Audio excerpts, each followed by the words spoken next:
Tonight's State of the Union address comes amid the largest U.S. military buildup in the Middle East since the 2003 invasion of Iraq.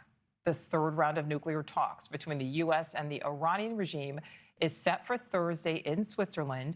President Trump has said Iran needs to agree to a deal or, quote, bad things will happen. Well, we're going to make a deal or we're going to get a deal one way or the other. But with a military strike, is it to wipe out their nuclear program? I'm not going to talk to you about that, but we're either going to get a deal or it's going to be unfortunate for them. All right, let's take a look at some recent polling, which shows half of the American public opposes the U.S. launching an attack on Iran. 21% say they would back a preemptive attack.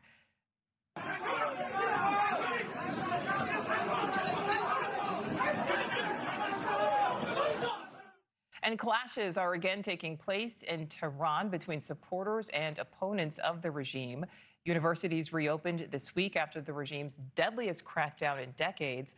Iran says more than 3,000 people were killed last month, but human rights groups say the number is actually double or even triple that figure.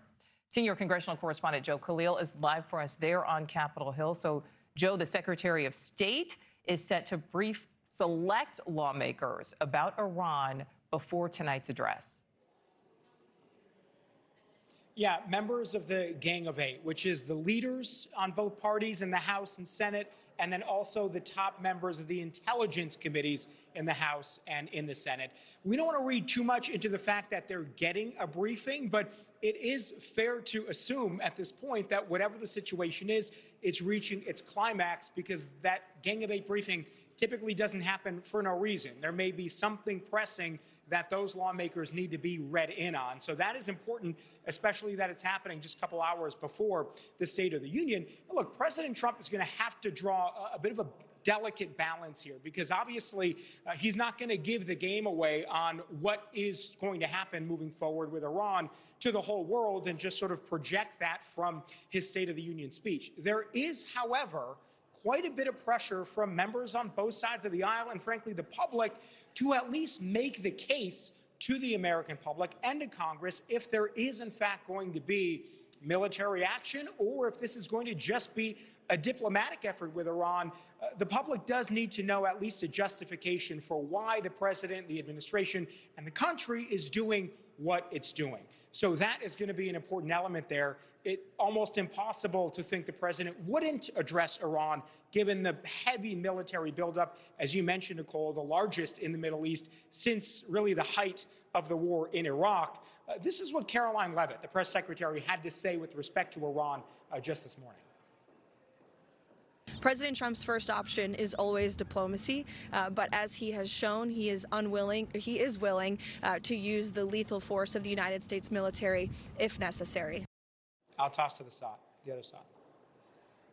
And as we mentioned, lawmakers also asking the question why the president isn't making the case for whatever move he wants to make. That's something lawmakers want. They also want to be read in. Remember, Congress has a duty to actually approve military action if it is prolonged and if it's not just one simple strike.